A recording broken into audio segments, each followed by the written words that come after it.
This is a continuous improvement movement reserved for the few with the grit to prove it. Everybody. Good morning. This is Maria, and I am here with my co-host Calvin Williams. This is the Ticket to Freedom podcast.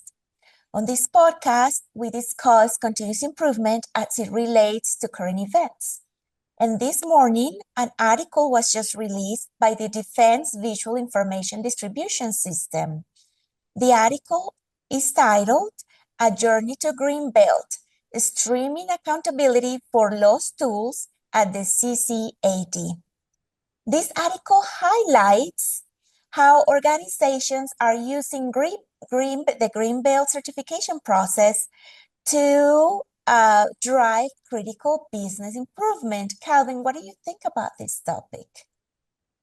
I think it's a very pertinent topic. I've had the opportunity to visit CCAD. That's the Corpus Christi Automotive Depot. Army Depot. Army Depot, that's right. I've actually been to that one. I've been to a couple of them with A.T. Kearney. I spent some time at the Anniston Army Depot, also ANAD, and a couple others, TACOM up in Michigan, Southfield, Michigan. And yeah, I've been in those places. They're very heavily industrial places. I was pleasantly surprised to see how many Lean and Six Sigma accolades they had racked up over the years, which I was pleased to see. Yeah, I mean, using the Lean Six Sigma Green Belt certification process is always a good motivator, right? Because certification is all about professional development and giving people the opportunity to, build their credentials, to show their capabilities and increase their value in the market in general. I think it's generally a good thing. Now, if you can build credentials in a way, and this is what I like about the Greenbelt program, is that you're building credentials in a way that actually produces real measurable business results in the process, which is also a good thing. So I'm all for it, as you can probably imagine, given that I'm, pretty heavily involved principal at the Improver University. We also have a Lean Six Sigma certification program from white, yellow, green, black, master black belt levels. In this specific case, after reading the story, this young woman really created a powerful case and executed did an excellent job executing her project.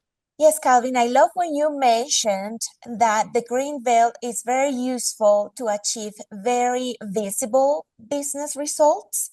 For example, on this case, a sergeant in the CCAD realized that they were losing tons of tools. They were never returning. Of course, there is a cost, a great cost associated with that. And while pursuing her Greenbelt, she was able to reduce the lost tools by 92%. Can you imagine the impact of that?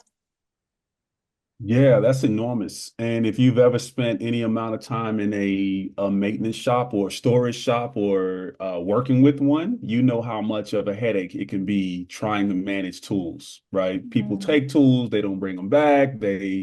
You find them in people's tool belts, you find them scrambled around in toolboxes, right? And you can imagine the efficiency loss and frustration that people experience when you go to look for the tool you need to do your job right now, and you're under the gun and it needs to be done immediately, and people are waiting and all the rest, and it's just not there, right? And then it's like, hey, what do I do now? Do I go search an entire facility to find who's got the right tool? I mean, that's just a lot of wasted time and effort. So yeah, 92% reduction in lost tools is enormous, right? Mm-hmm. Just imagine in your household even, right? You need to go find a hammer to go to nail a picture up, and the hammer's missing, right? You go search the whole house looking for the hammer.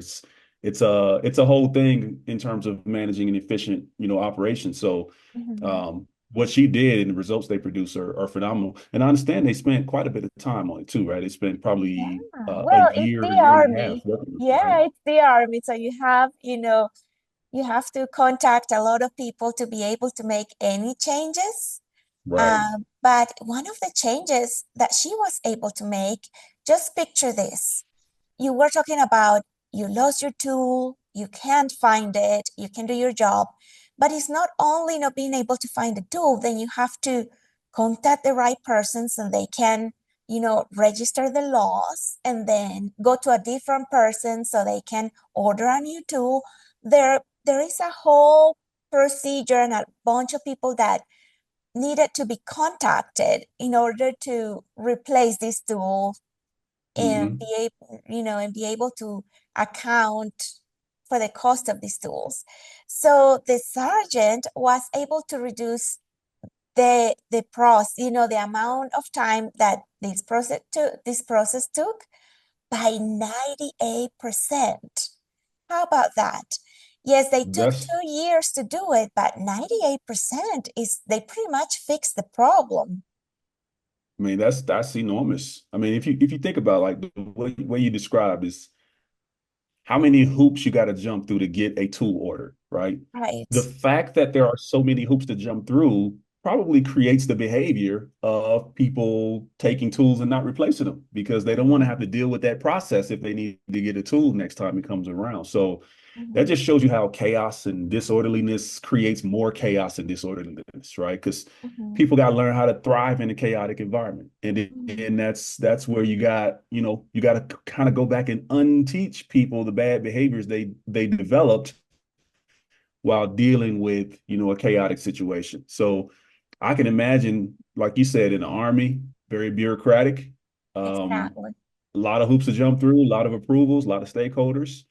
Mhm. All that just creates a behavioral, because yeah, you got all the bureaucracy and all that, but you still got to get your job done every day, right? You still Mhm. got to somehow, despite all that, you still got to be effective. You still got to do what you got to do to get the result that's necessary to keep the business and keep the business operating smoothly. So yeah, in a situation like this, I got to take my hat off to this lady who completed this work, and to the fact that she took advantage of the work she was doing to drive improvement to earn her green belt certification, Lean Six Sigma. Mhm. I think that was a smart move on her part. Yes, absolutely. What do you think it is about the green belt that can drive such impressive business results? Well, I think it comes down to motivation, right? There's one thing to say, hey, go do this because it's the right thing to do. And, you'll get a good number of people who will respond to that in a productive way. It's another thing to say, hey, do this, and there's actually something in it for you, right? There's something in it for the business. Of course, we're all here to take care of the business, but when you really address that with them, what's in it for me, for the individual, I think you broaden your appeal so that you can engage more people because more people will respond to that than just do it because business case. Um, so yeah, I think the green belt is powerful, right? And of course, there's I know in our case, the Improving University case, there are tons and tons of great tools that you get exposure to that teach you the science behind improvement, Mhm. right? Because yeah, I mean, you can go out and turn some knobs and improve something, but there's a lot more science to improvement that a lot of people don't take the time to learn. And as a result, right, they may be able to drive improvement in some cases, but really understanding the PDCA process and DMAIC and how to use a Pareto chart and using data to drive improvement. Because there's also once you've made the improvement, there's sustaining the improvement over time. And there's some science to that, right? So I think the Lean Six Sigma Green Belt process kind of gives you a much better idea of what good looks like, so that as you approach your CI project, you know more, you understand more, and you can incorporate a lot more of that into your work. Then it's just a matter of becoming more and more proficient at those things over time. I agree. Well, Calvin, thank you so much. And thank you, everybody, for listening. Let's get better every day. See you tomorrow. Just in time, not a second slow. From the top flow to the shop flow, come on. Everybody, let's go.